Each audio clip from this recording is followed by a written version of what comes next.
Hello, I'm Janet McTeer and you're watching the Broadway.com show.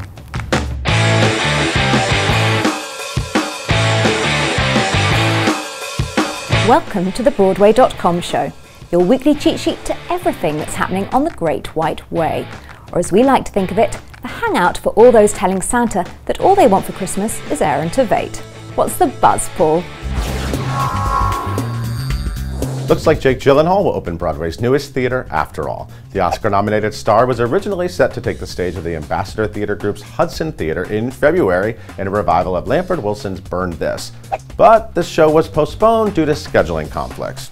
In the meantime, Gyllenhaal showed off his musical theater chops in a 3-day run of the Stephen Sondheim-James Lapine masterpiece, Sunday in the Park with George, at New York City Center, receiving raves for his portrayal of George Seurat opposite Tony Award winner Annaleigh Ashford as Dot. Well, guess what? Sunday in the Park with George is moving to Broadway for a limited run, with Gyllenhaal and Ashford reprising their roles. Which theater? The Hudson, of course. The must-see spring musical event starts February 11th. Harold Prince has produced and directed some of Broadway's biggest hits. His shows include such blockbusters as West Side Story, Cabaret, Damn Yankees, Sweeney Todd, The Phantom of the Opera, and many, many more.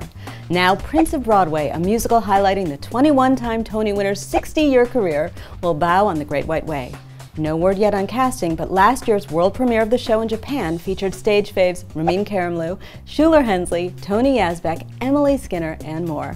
Directed by Prince himself alongside Tony winner Susan Stroman, Prince of Broadway will begin previews on August 3rd, 2017 at the Samuel J. Friedman Theater, with opening night set for August 24th. Anastasia, the new Broadway musical adaptation of the 1997 animated film, is being sued by an heir of playwright Marcel Moret, who wrote a play based on the life of the Russian Grand Duchess that opened on Broadway back in 1955.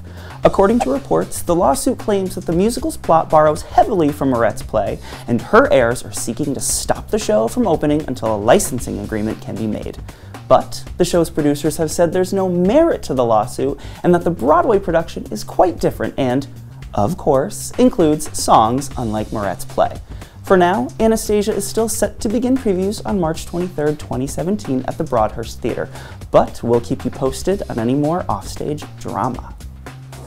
Stage favourites were feeling the love when the 2017 Golden Globe nominations were announced this week.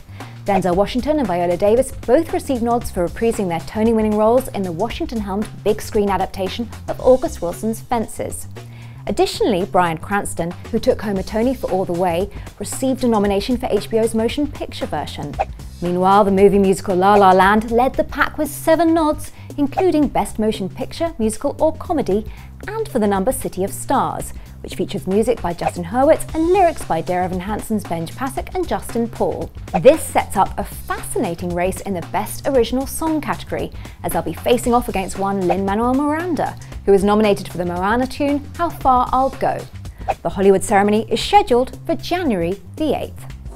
Stage and screen star Kevin Kline just landed 3 talented leading ladies for his upcoming run in Noel Coward's Present Laughter. How I Met Your Mother star Kobe Smulders will make her Broadway debut in the comedy revival, joining 3-time Tony Award nominee Kate Burton and Tony-nominated funny lady Christine Nielsen. Present Laughter will start performances at the St. James Theater on March 10th. Meanwhile, at the August Wilson Theater, newcomer Barrett Doss will play Rita, the romantic lead to Andy Karl's Phil Connors in Groundhog Day. Also featured in the new musical are Broadway vets Rebecca Falconberry, John Sanders, Andrew Call, and Raymond J. Lee. Groundhog Day kicks off on March 16th. Hey, what's going on? It's Ja Rule, and you're watching the Broadway.com show. This week, we're giving a thumbs up to you, America, for helping send the Hamilton mixtape to the top of the Billboard 200 albums chart. The All-Star compilation, which consists of covers of songs from the show and songs inspired by the production, sold 187,000 total copies in its first week of release and has already outcharted its Broadway cast recording predecessor, which peaked at number 3 following its huge Tony Awards night. Keep in mind, Lin-Manuel Miranda's week began with this news and that Moana Golden Globe nomination, so this thumbs up is just icing on his pop culture dominating cake. Thumbs down to Hairspray Live's ratings. The nicest kids in town, namely Harvey Fierstein, Kristen Chenoweth, Ariana Grande, newcomer Maddie Ballio, and more, may have won the night for NBC with 9 million viewers, but they did not reach as many as previous live musical broadcasts. The Tuna was down compared to The Wiz Live's 11.5 million viewers last year and Peter Pan Live's 9.2 million in 2014, and was nowhere near The Sound of Music Live's 18.62 million and Fox's Grease Live's 12 million. This is a crying shame, as Jennifer Hudson's I Know Where I've Been was one of the best performances we've ever seen on live television, period. The new musical In Transit opened on December 11th, and the uber-talented company huddled in for this week's hotshot. The show, which plays the Circle in the Square Theater, chronicles the lives of a group of New Yorkers as they navigate the city. It's Broadway's first a cappella musical, and if real strap-hangers could harmonize like this cast, which features Justin Guarini, Telly Leung, Margot Seibert, James Snyder, Moya Angela, Aaron Mackey, and a strong ensemble of singers, our commute would be a lot more fun. Thanks for watching the Broadway.com show. Before we go, check out Nick Blameyer, Lily Cooper, and George Salazar singing the Jonathan Larson anthem, Louder Than Words. The Keane Company's hit off-Broadway revival of Tick, Tick, Boom ends its run this Sunday, December 18th. See you next week. Gauges or wings, which do you prefer? Ask the birds.